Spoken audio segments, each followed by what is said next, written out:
आदर्श समाज का 41वां भाग आपके समक्ष रखता हूँ।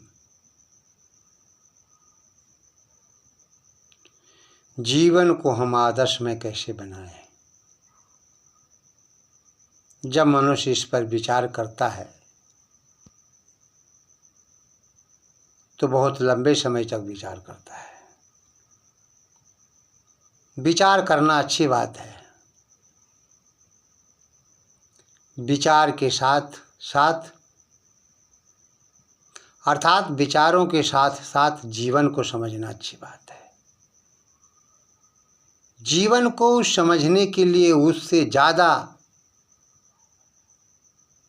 अच्छी बात आत्मा को समझना है, और आत्मा को समझने के लिए उससे भी कहीं अति उत्तम बात परमात्मा को समझना अच्छा होता है। और जो व्यक्ति परमात्मा को समझ जाता है वो जीवन को समझ जाता है, और जो व्यक्ति जीवन को समझ जाता है संसार को समझ जाता है, और जो संसार को समझ जाता है ब्रह्मांड को समझ जाता है, और जो व्यक्ति ब्रह्मांड को समझ जाता है तो ब्रह्मलोक को समझ जाता है, और जो व्यक्ति ब्रह्मलोक को समझ जाता है तो बचता ही क्या है, और फिर जीवन को बनने में लगता ही क्या है, फिर जीवन बनना प्रारंभ हो जाता है। हमें इसी प्रकार से अपने जीवन को समझना होगा। जीवन को समझने के लिए तपस्वी बनना होगा, तप करना होगा, परमात्मा का ध्यान लगाना होगा, तब हम कहीं जीवन को समझ सकते हैं। जीवन को समझना इतना आसान नहीं है जितना कि हम चाहते हैं, सोचते हैं, विचारते हैं। किसी ने सही कहा, जो व्यक्ति जैसा सोचता है करता है वह वैसा ही बन जाता है।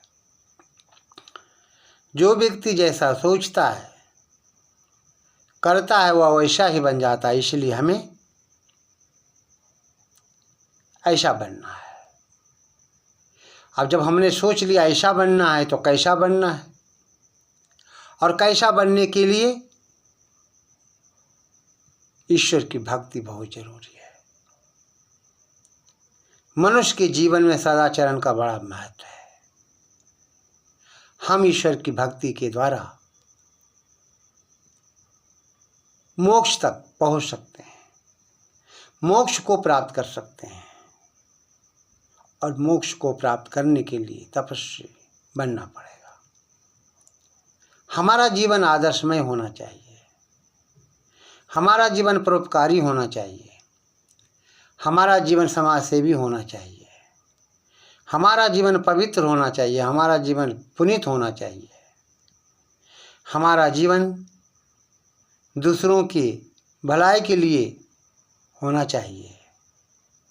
लेकिन हम अपने स्वार्थ में आकर दूसरों को धोखा देते हैं। ये धोखा दूसरों को देना नहीं होता है, अपने साथ धोखा करता है। जो व्यक्ति यह सोचता है कि मैं दूसरों को धोखा दे रहा हूँ, वो व्यक्ति अपने जीवन के साथ धोखा कर रहा है।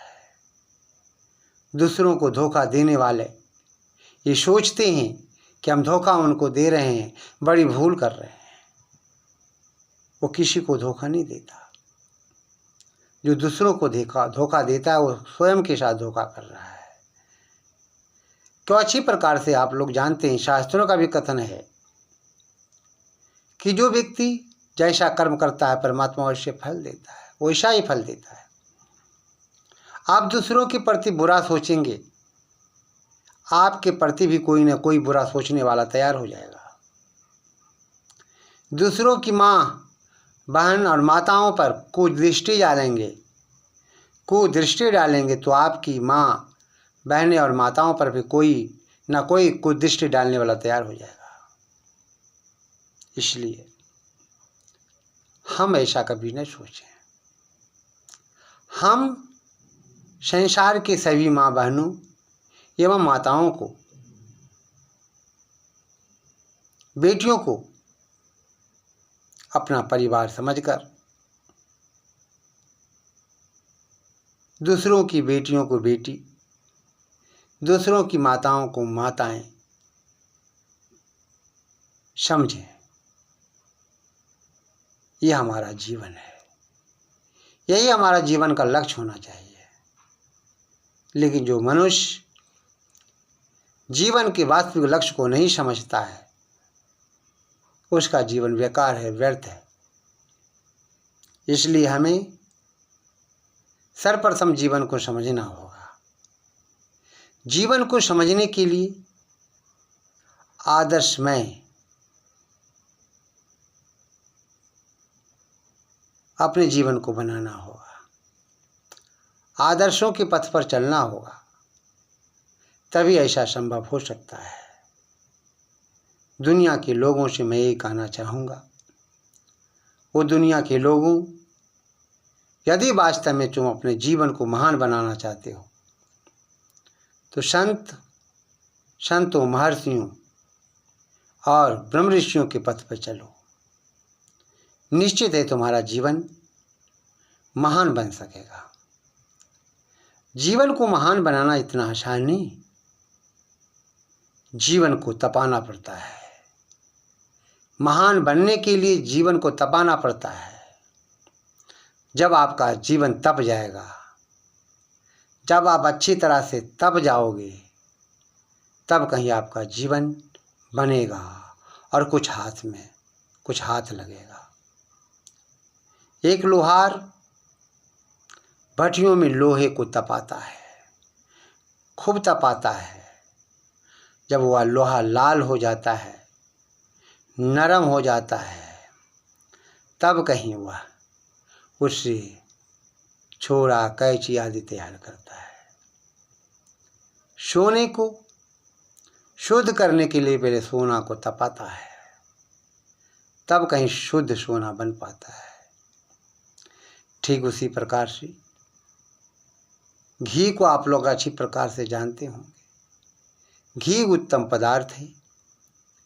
घी निकालने के लिए, घी बनाने के लिए पहले दूध को गर्म करना पड़ता है। दूध को गर्म करने के बाद उसे मक्खन निकालना पड़ता है, और मक्खन को निकालने के बाद फिर उसे चूल्हे पर रख करके उससे घी तैयार किया जाता है, तब का इस घी हमें प्राप्त हो पाता है। तो जीवन को बनाने के लिए हमें तप करना होगा। बिना तप के अगर कोई व्यक्ति सोचे मेरा जीवन महान बन सकता है, तो कदापि संभव नहीं है। जीवन को बनाने के लिए तपस्वी बनना होगा, तब कहीं हम अपने जीवन को समझ पाएंगे। अन्यथा यूं ही भटक भटक कर संसार में रह जाएंगे और मौत आ जाएगी और हम दुनिया से चले जाएंगे और फिर हमें हाथ कुछ भी नहीं लगेगा। इसलिए